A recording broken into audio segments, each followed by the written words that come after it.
There you are. Okay, this is gonna be fun. Share your boss-like tips, tricks, and confessions about homeschool. Here's mine. Oh, it was just one of those days. The boys didn't want to sit and listen to a read aloud that I thought was valuable for their education.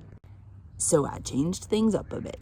I asked out loud, are there such a thing as ketchup cookies? And then we looked up, found a recipe, made cookies, put that book in my purse, and I took them on an adventure. You have boss-like homeschooling experiences, memories, tips, and confessions. Share them below because we can learn from each other's brilliance.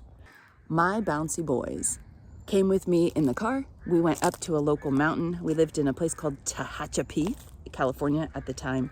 And just barely up Tehachapi Mountain, there is a spot where the native people would grind acorns in a rock. And so it was this huge boulder with grinding spots in it, and the boys were ecstatic. They all gathered acorns and they ground them into powder. They may have had an acorn war or three too. And then when they were all done collecting acorns, grinding it into flour, I sat them down, broke out the cookies, and they sat and they listened to that primary source story about the native people of the area, because they were in it. They were there. They could see it, they could smell it, they could feel it. And I know that you have boss-like homeschool tips, tricks, and memories too. Please share them below.